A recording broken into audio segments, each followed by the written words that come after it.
نبی پاک صلی اللہ علیہ وسلم بیت اللہ میں کھڑے ہیں، نماز پڑھ رہے ہیں، ابو جہل آیا۔ ایک روایت میں آتا ہے اس نے حضور علیہ الصلوۃ والتسلیم کی گردن سے پکڑا اور سر زمین پر دے مارا۔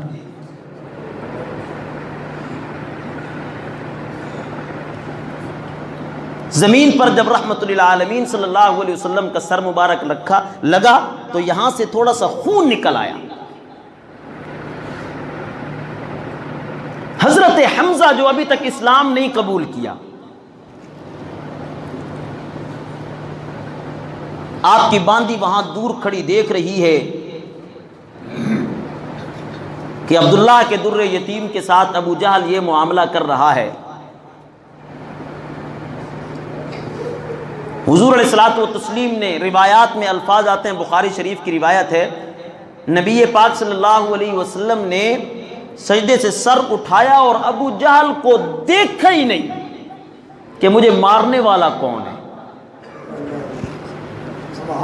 دیکھا ہی نہیں رحمت للعالمین صلی اللہ علیہ وسلم نے، نظر ہی نہیں ٹھہرائی، اور اٹھ کر مسجد بیت اللہ سے باہر جب ہوئے تو وہ باندی دوڑتی ہوئی اپنے گھر کی طرف گئی، حضرت حمزہ نظر نہیں آئے، وہاں ٹھہر گئی اپنے گھر میں۔ قربان جائیں، سلام علیکم بما صبرتم فنعم عقبی الدار، اللہ کی رحمتیں ہوں آپ پر کہ آپ نے صبر کے وہ انداز سکھائے، خدا کی قسم جو رہتی دنیا تک مثال بن گئی۔ سیدنا حضرت حمزہ رضی اللہ تعالی عنہ شام کو جب اپنے گھر تشریف لاتے ہیں، روتے ہوئے آپ کی باندی آپ کے سامنے عرض کرتی ہے، بنو عبد المطلب، آپ لوگوں کی کیا حیثیت رہ گئی کہ آپ کا یتیم بھتیجا جو بھی آتا ہے اسے مار کے چلا جاتا ہے، اور وہ مارے کھا کر بھی اف تک نہیں کرتا۔ غم و الم میں ڈوبے ہوئے یہ الفاظ جب حضرت حمزہ نے سنے، غیرت نے جوش مارا، نکل کھڑے ہوئے۔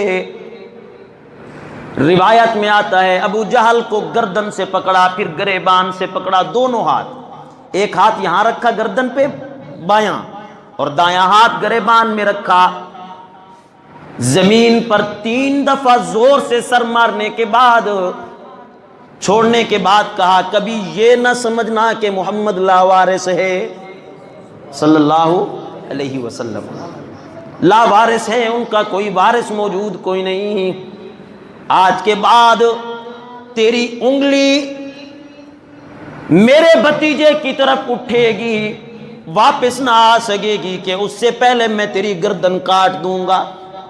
یہ الفاظ ہیں باقاعدہ، تیری انگلی ابھی تک اٹھی ہوئی میرے یتیم بھتیجے کی طرف، واپس نہ آ سکے گی کہ میں تیری گردن کاٹ دوں گا۔ اور یہی حضرت حمزہ ہے نا، جب سیدنا حضرت عمر ابن خطاب ایمان لے کر آئے، حضرت عمر ابن خطاب اور حضرت حمزہ، ان دونوں کا قبول اسلام بالکل قریب قریب ہے، بالکل قریب ہے، 2-4 دنوں کا یا 1 دن کا صرف فرق ہے حضرت حمزہ اور حضرت عمر کے ایمان لانے میں۔ لیکن ایک وہ ہے جو خود چل کے حضور کے دامن رحمت میں حضور کے کردار سے مسلمان ہوتا ہے، اور ایک وہ ہوتا ہے جسے مانگنے کے لیے خود رحمت للعالمین بیت اللہ میں پہنچتے ہیں، خود پہنچتے ہیں، ایک کو مانگا جاتا ہے۔ عمر ہے جی، عمر کی کیا بات ہے رضی اللہ تعالی عنہ۔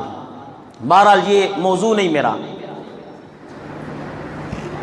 3 مرتبہ 3 زخم لگانے کے بعد سیدھا رحمت للعالمین کے پاس آتے ہیں اور آ کر کہتے ہیں میرے بھتیجے، حضرت حمزہ فرماتے ہیں میرے بھتیجے پریشان نہ ہونا، اپنے ذہن میں اس بات کو جگہ نہ دینا کہ تو لاوارث ہے. اس نے تیرے سر پر ایک زخم لگایا ہے، میں نے اس کے سر پر 3 زخم لگائے ہیں. حضور صلی اللہ علیہ وسلم نگاہیں نیچے کر کے کھڑے ہوئے ہیں، بالکل سر جھکایا ہوا ہے. میرے بھتیجے خوش نہیں ہوا، تو خوش نہیں ہوا. حضور پھر خاموش کھڑے ہیں. تیسری مرتبہ رحمت للعالمین صلی اللہ علیہ وسلم کے سامنے حضرت حمزہ کہتے ہیں بھتیجے بتا تیری خوشی کس میں ہے؟ تو خوش نہیں ہے، میں جاؤں جا کے اس کی گردن اڑا کر اس کا سر تیرے قدموں میں لا دھرتا ہوں، تب خوش ہوگا. اس بات سے خوش ہوگا. حضور کی آنکھوں سے آنسو جاری ہو گئے. حضور نے فرمایا چچا تو واقعتاً مجھے خوش کرنا چاہتا ہے. اب سنیے گا، تو واقعتاً چاہتا ہے کہ تیرا بھتیجا خوش ہو جائے. ہاں بیٹا بول، ابو جہل کے ہاتھ توڑ کے تیرے پاس لے آؤں، اس کی ٹانگیں توڑ کر تیرے قدموں میں لا دھروں.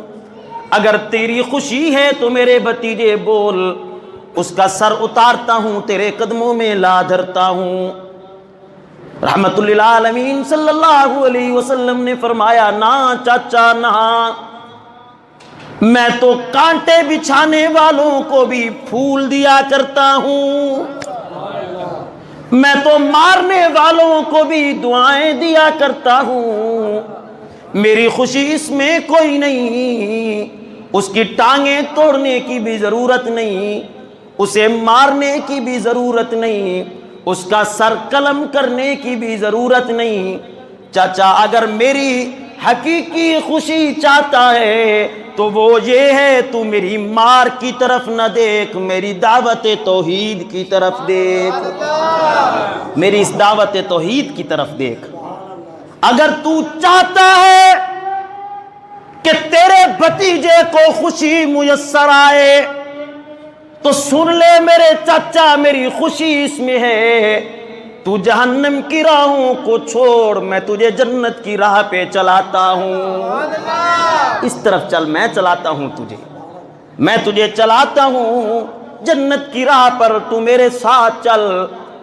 اور آج کے بعد یہ پیشانی تیری حبل لات منات عزا کے سامنے نہیں جھکنی چاہیے. تیری پیشانی کے جھکنے کے لائق کوئی ہے تو صرف کس کی ذات ہے. اس طرف چل میرے چاچا. ہاذہ سبیلی ادعو الی اللہ علی بصیرۃ انا ومن اتبعنی. قرآن کہتا ہے رحمت للعالمین صاحب کردار پیغمبر صلی اللہ علیہ وسلم کی اگر تم نے اہمیت کو کچھ سمجھا ہے، اگر اس کی عظمت تمہارے دل میں ہے، اگر اس کی شان و محبت کے دعوے کرتے ہو تو پھر اس کا دعویٰ بھی منظور کرو، اس کی بات بھی قبول کرو. اور اس کی بات اور اس کا دعویٰ یہ ہے ادعو الی اللہ